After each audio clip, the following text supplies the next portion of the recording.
Son las 8:14. Hora de empezar nuestra primera entrevista. Miren, vamos a conversar, ya él ha venido por aquí en otras ocasiones, también al programa Las Verdades de la Tarde. Se trata, como yo he dicho en otras ocasiones, de un amigo nuestro, una persona que distinguimos y apreciamos mucho.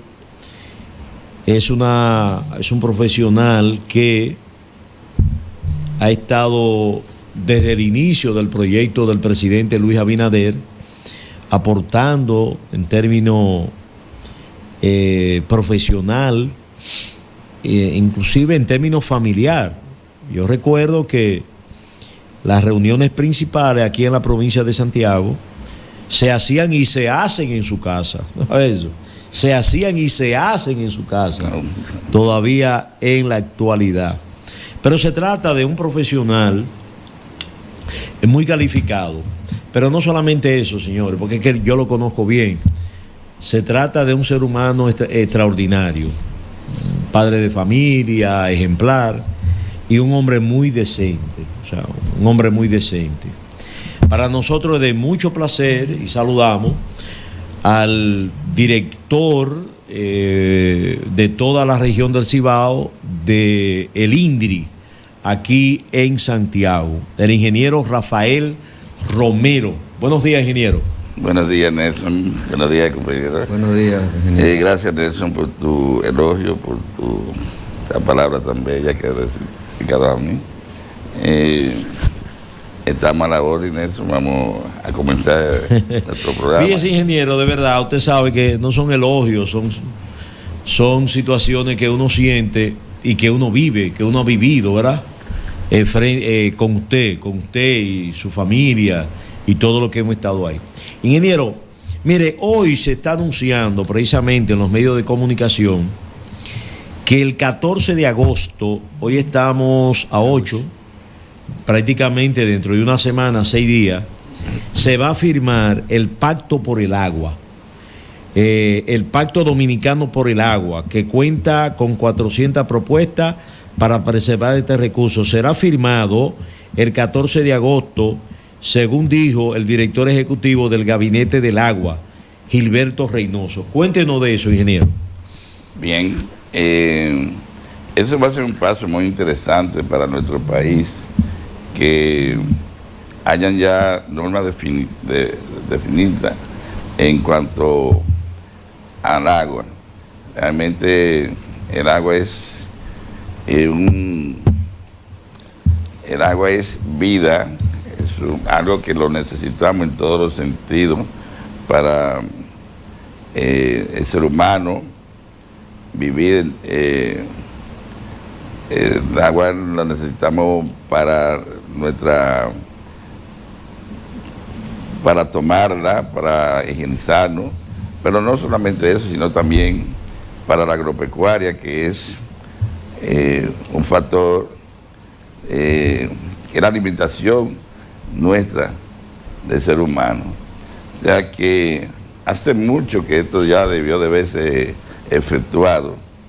Los gobiernos anteriores debieron haber hecho esto ya, pero nuestro presidente Luis Abinader, que desde que se sentó en la silla, tomó posición, uno del norte de él, con una visión clara, fue pensar en ese activo natural. Con esos acuerdos que se van a llegar, nosotros vamos a tener ya definido lo que son las responsabilidades que vamos a tener con las cuencas acuíferas, que debemos de cuidarlas, con los ríos, con los arroyos, y así de esa manera ya van a venir consecuencias a aquellas personas que traten de violar esos acuerdos. Realmente es importantísimo, ese tema es de los temas más importantes que el gobierno puede dejar definido. Ingeniero, usted sabe que la politiquería produce comentarios desacertados en cantidades industriales. A mí me extraña mucho cuando escucho hablar de las supuestas intenciones del gobierno de privatizar el agua. ¿Qué usted nos puede decir al respecto? Mira, eso es de la cosa que eso es imposible. Realmente nuestro presidente no está pensando en ese aspecto. El agua es algo natural, como entendemos. Es algo natural y va a seguir siendo natural. Lo único es que el gobierno, a partir de ya esta normativa, va a tener, va a poner responsabilidad ante los organismos, tanto de medio ambiente y otros organismos, para que no se viole, para cuidar de esas cuencas acuíferas, que tanto medio ambiente tiene culpabilidad de no cuidarlo, de esas personas que adquieren grandes cantidades de terreno, que cortan los árboles, y también de esas arancelas que de un modo penoso extraen los materiales sin ningún régimen de consecuencia. Pero en cuanto a que se vaya a privatizar el agua, eso es algo que es imposible. Ingeniero, sin embargo, es importante que usted dé más luz con relación a ese tema, porque la oposición al gobierno y también otros sectores están tratando de confundir a la población e insisten en que se va a producir una privatización del agua. Por ejemplo, en esta nota que me mandan de que el Pacto del Agua va a ser firmado el 14 de agosto, se habla de una mayor colaboración público-privada. Cuando la gente ve que el sector privado va a estar, sobre todo los fideicomisos que se han estado firmando dentro de este gobierno, cuando la gente ve el sector empresarial, el sector privado, inmediatamente piensa que va a haber una privatización. Yo quisiera como que usted abundara un poquito más sobre eso y que aclarara lo que usted acaba de decir, ¿verdad? De que a pesar de que la mano privada va a estar ahí, no va a existir una privatización del agua en sí. Mire, nuestro presidente está claro en que no es posible privatizar el agua, ya que ese es un bien natural que al ser privatizado, si pudiera ser privatizado, va a hacer mucho efecto a la humanidad. En ninguna parte yo he visto esto, el agua ser privatizada. Realmente ni siquiera en los países de avanzada tecnología, el agua es privatizada. O sea que aquí no va a ser la excepción. Ingeniero, el país, según dicen algunos expertos, necesita muchas presas para poder tener disponible el agua, principalmente el agua para consumo humano, que muchas veces se escasea, sobre todo cuando las presas no tienen cómo llenarse por falta de lluvia. Sin embargo, veo que hay algunas personas, algunas instituciones que se oponen tajantemente, porque está bien que usted diga, bueno, tal presa no es recomendable por esta o aquella razón, pero por lo que yo veo se oponen a todas. ¿Cómo es el asunto? Eso es técnica de la oposición, que siempre la oposición en los gobiernos tratan de buscar la fórmula de cuando un gobierno quiere hacer las cosas bien, tratan de bloquearla. Pero si nos remontamos en los tiempos de Balaguer, cuando él comenzó a hacer grandes avenidas, esas cosas que no es un secreto para nadie, la oposición siempre estaba en contra de eso. Y ahora, esas avenidas y esas calles anchas que se hicieron en aquella época, ya ahora hay que ampliarla más. Y así sucede con todas las cosas. Las presas que se están haciendo ahora, por ejemplo, en el sur, que se ha hecho una presa bastante gigantesca, va a ser la vida de toda esa zona por ahí. Y no solamente la vida de esa zona, sino también del país, porque se van a cultivar con esa agua las aguas que están almacenando allí, que van a ser para uso de la agropecuaria. Con ellas vamos a tener grandes cantidades de alimentos, pero también las presas pueden ser también para generar energía. Y los estudios que se han hecho aquí últimamente para algunas presas que están en carpeta van a ser hechas con una tecnología que no va a afectar. No van a afectar el bosque, no va a afectar la ecología, y se va a conseguir grandes beneficios con ella en el aspecto eléctrico. O sea que realmente con la tecnología que hay ahora en el momento, no hay que temer de ese bien natural, poderlo aprovechar para mejorar la situación de nuestra nación, de nuestro país. Ingeniero, ¿cómo está la situación de las presas en este momento? El nivel de las presas, o sea, ¿están normales? ¿Le falta agua? ¿Tienen agua de más? ¿Cuál es la situación para que la población pueda entenderlo? Mira, la presa, sobre todo la presa de Tavera, que es la que incide en nuestra zona y es de donde nosotros nos alimentamos, está bajando. Ya ahora mismo la tenemos en la 315, la costa 315. Ya eso es un indicador que si no llueve y sigue bajando, vamos a tener crisis de agua. Por lo que yo, por este medio, les recomiendo a la ciudadanía que desde ahora comiencen a ahorrar el agua, que no haya desperdicio de agua, porque si sigue bajando, o sea, la cantidad de agua que está entrando es muy inferior a la cantidad de agua que está saliendo. Por tal razón, a lo que se le saca y no le entra, entonces el fin le vamos a ver. Por tal razón, la presa de Tavera, como le digo, está en la 315, y la cantidad de agua que está entrando es muy inferior a la que está saliendo. Entonces, esperemos en Dios que llueva y que le caiga agua a la cuenca de esa zona para que el envase comience a rellenarse. Bueno, estamos hablando con el ingeniero Rafael Romero, si usted sintonizó ahora, director regional del INDRI, aquí en toda la región de El Cibao. Ingeniero, vamos a hablar un poco de política ahora. Ya hablamos del INDRI, ¿verdad? Y hablamos del agua y hablamos... Pero tú me permites una última... claro. Más de una yo le permito. No, esta es porque es que me inquieta por la oposición de tanta gente al asunto de las presas.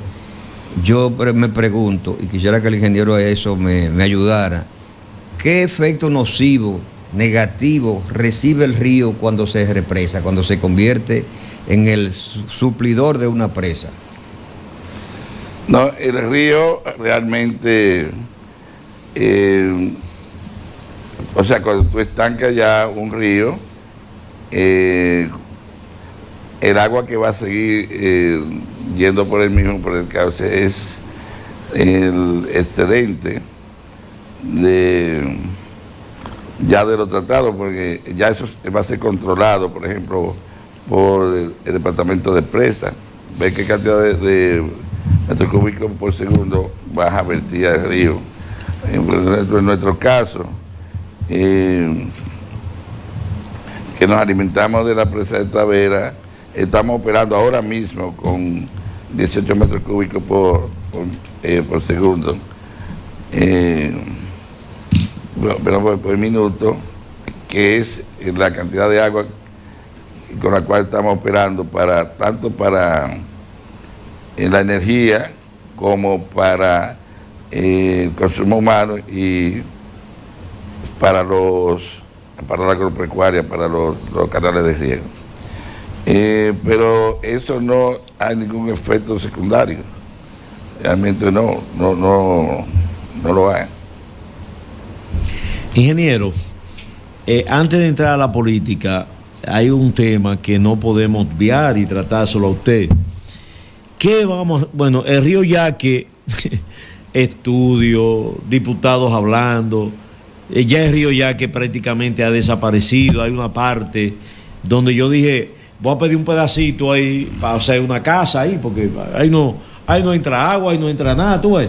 Pero me dicen los que saben de eso, y usted es un experto, dice, no, Nelson, llega un momento en que los ríos vuelven a su cauce. Sí. Y si tú agarras y construyes ahí, el río va a detrás allá.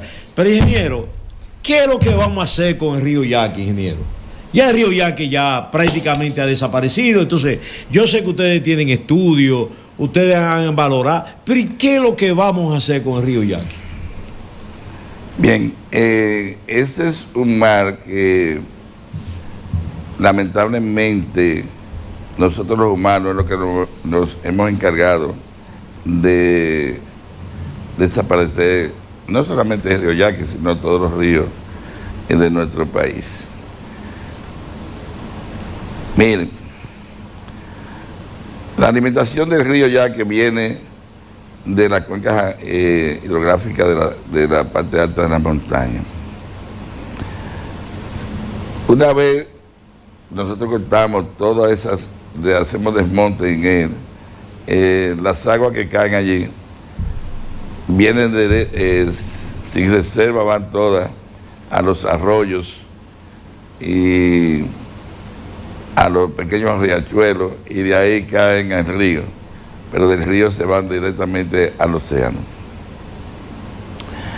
No hay el periodo de infiltración de las aguas, no existe, porque no tenemos montaña, no tenemos aquellos colchones de hojas que se forman en las montañas, para que cuando llueve esas aguas puedan quedarse ahí por tiempo, para las infiltraciones, y que los ríos se alimentan de eso por días.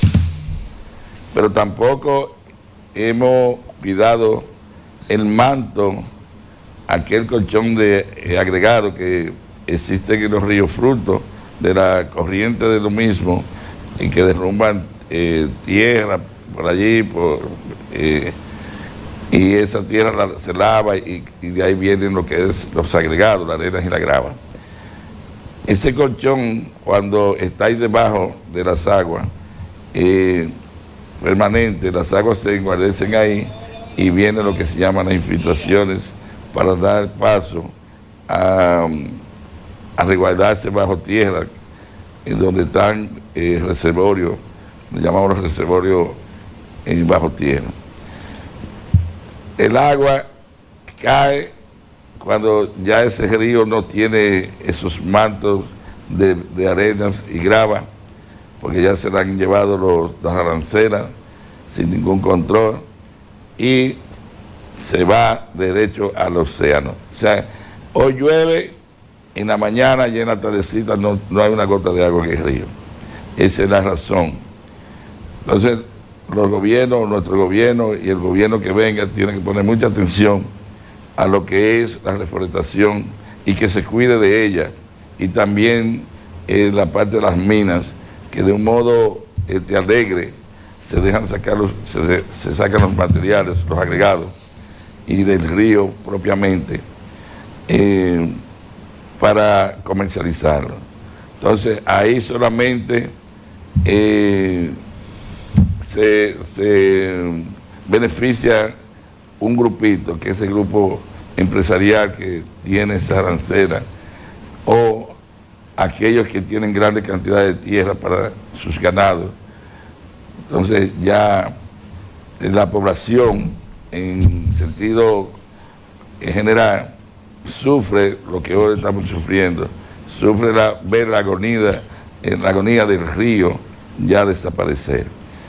Y eso, por mucho que lo limpiemos, por mucho que le saquemos los plásticos que vienen, que de un modo descomunal tiramos allí, los desperdicios también, porque entendemos que la cuenca del río, o de los ríos y los arroyos, son vertederos, los cuales agudizan más la situación. Realmente esto es una cuestión de cultura que debemos de aprender a que cada cosa tiene su lugar. Realmente es desagradable ver cómo en los usuarios de los barrios, en sentido general, y desde la clase más alta a la más baja, se dan la tarea de tirar la basura en cuencas y los ríos. Es desagradable y realmente es penoso, y eso es lo que está contribuyendo a que nuestros arroyos y ríos desaparezcan. Entonces, en el caso, ingeniero, de Río Yaque, tenemos entonces que acostumbrarnos que va a desaparecer. No hay solución al problema, a la problemática de Río Yaque. No, mire, la solución está. Si usted se remonta 30 o 40 años atrás, el río Yaque era un río caudaloso. Sí. Sencillamente, pero usted en esa época, si miraba hacia la cuenca hidrográfica del mismo, esas cuencas hidrográficas estaban hermosas, de un bosque bastante nutrido. Pero también en esa época, 30 o 40 años atrás, los ríos no se les traía los agregados. Pero tampoco en ese tiempo, como no estaba tan habitada la zona, los alrededores de los ríos y de los arroyos eran lugares vírgenes, sin contaminación.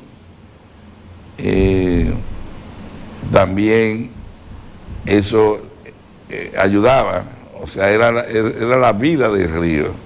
Si nosotros podemos conseguir eso, de que ahora mismo, a partir de ahora, comenzamos a reforestar con seriedad y con el pacto del agua que ya viene por ahí, que entiendo que esas cláusulas debe tenerlas con respecto a cuidar de las zonas hidrográficas, de los manantiales, como se le dice, de la montaña, que si un inversionista va a comprar 10 o 12 mil tareas de tierra, que sepa que en las cuencas sagradas, donde están las cuencas sagradas, que no pueden cortar los árboles de esa zona, y que también en los ríos no se les tragan los materiales.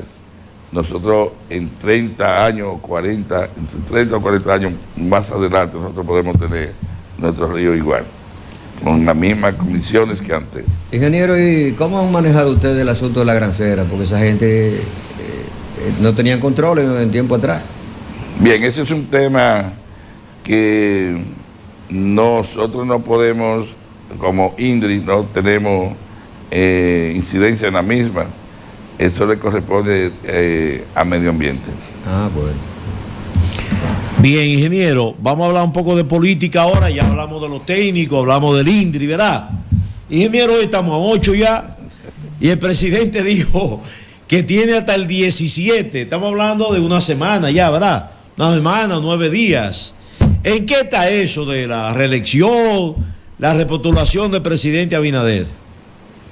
Miren, nuestro país necesita que nuestro presidente Luis Abinader siga 4 años más. Eso es indiscutible. Nosotros no podemos retroceder. El retroceder sería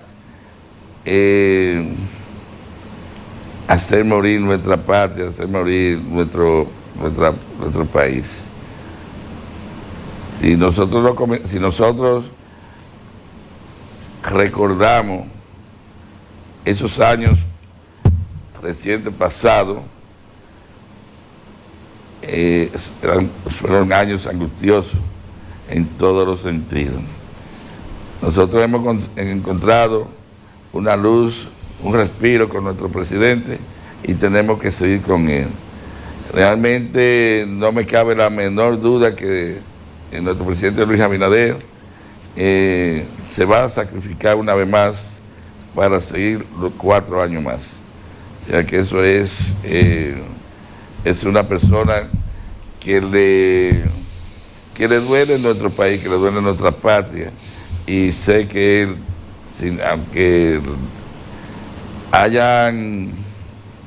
aunque le hayan pedido que no siga, él va a seguir los 4 años, porque necesitamos de él. Ingeniero, a propósito de las encuestas, que todas, por lo menos las que son creíbles hasta este momento, dan como seguro ganador al presidente Abinader. ¿Usted cree que realmente hay posibilidades de una victoria en primera vuelta? Bien, para eso estamos trabajando, para que en la primera vuelta sea ya definitivo el triunfo de nuestro presidente. Si usted se pone a mirar la sumatoria de nuestros adversarios, realmente están por debajo de los numeritos que nos dan a nosotros. O sea que estamos trabajando, pero no por eso debemos de bajar la marcha de nuestro trabajo, sino que tenemos que seguir trabajando para lograr que en la primera vuelta sea ya definitivamente el triunfo. ¿Hay alguna preocupación, ingeniero, en ese sentido de ya la alianza que se ha anunciado, ¿verdad?, entre PLD, Fuerza del Pueblo, PRD, para enfrentar al presidente, para enfrentar los candidatos ahora en las elecciones de febrero?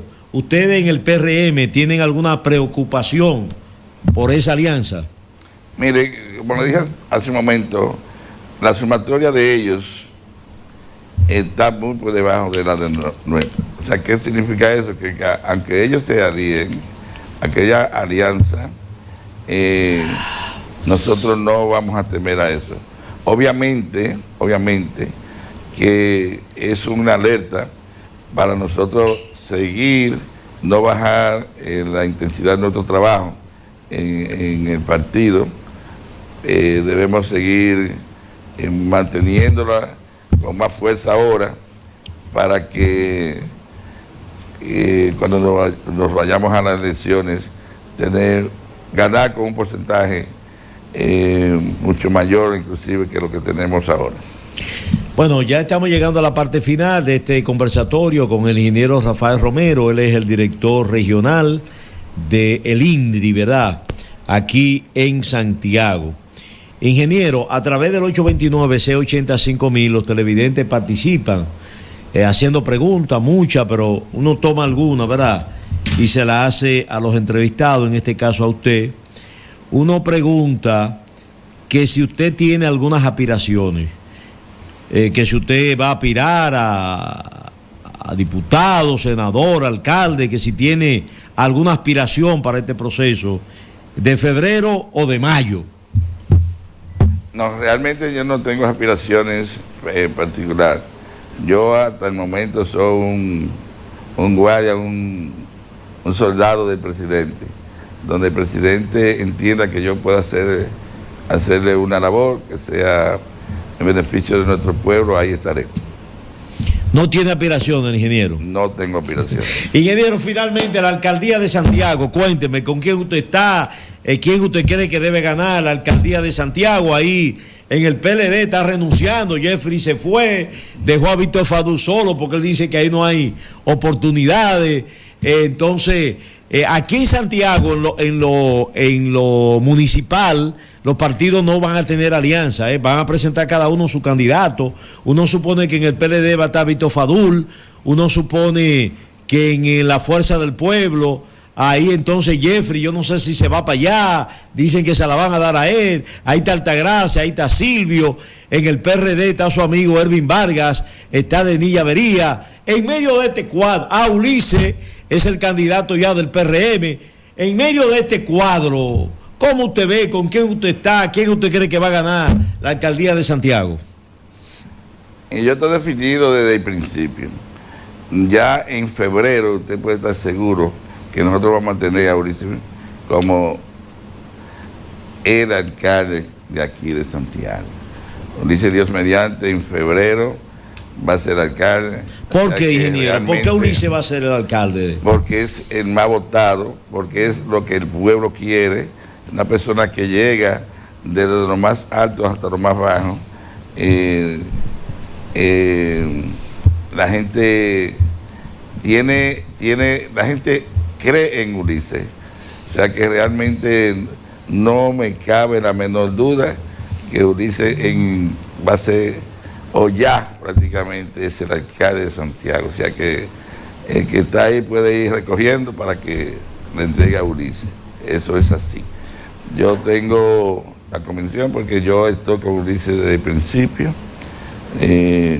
y hemos recorrido a Santiago por todos los lados y sé la simpatía que tienen los santiagueros por Ulises y el deseo que tienen de que él llegue a la alcaldía. Bueno, ya finalmente no puedo dejar de hacerle esta pregunta que le está haciendo un amigo televidente. Nelson, dígale al ingeniero que los funcionarios no le están sumando votos al presidente aquí.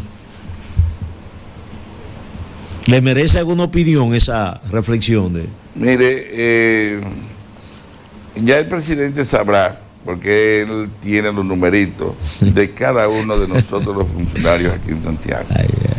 Ya el presidente sabrá ahora en agosto. O sea que, ingeniero, ¿se esperan cambios ahora en agosto? Bueno, eso esperamos porque... Usted dice que va para otra posición, me dijeron a mí.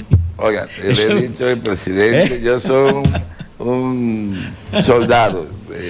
Dijeron, dije que el ingeniero va para otra posición. Si el presidente entiende que yo debo tomar otra posición, no hay problema, yo soy un soldado del presidente. Y yo me imagino que el ingeniero no se va a sentir mal porque lo muevan de posición, porque el que se porta bien regularmente lo tratan bien.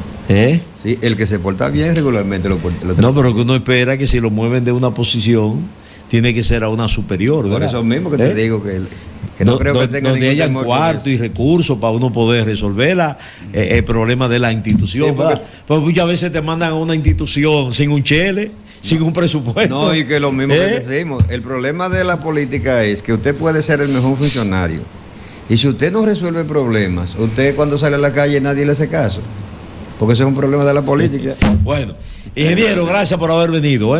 Bien, a la orden siempre. Y gracias a usted, porque siempre que le llamamos, que la producción le toca, usted siempre viene. Esperamos que usted es el director del INDRI ahora. Cuando lo manden por otra parte, que siga viniendo aquí, ¿verdad? Claro. Claro que sí, claro que sí. Bueno, hemos conversado con el ingeniero Rafael Romero, él es el director del INDRI en toda la región del Cibao, ya ustedes lo han escuchado. Primero, está con la reelección. Y dice que Luis Abinader gana en primera vuelta. Y segundo, que Ulises Rodríguez será el próximo alcalde de esta ciudad, ¿verdad? Claro. Eso es lo que dijo el ingeniero. Sí, el ingeniero está claro. Exacto. Javier, apágalo.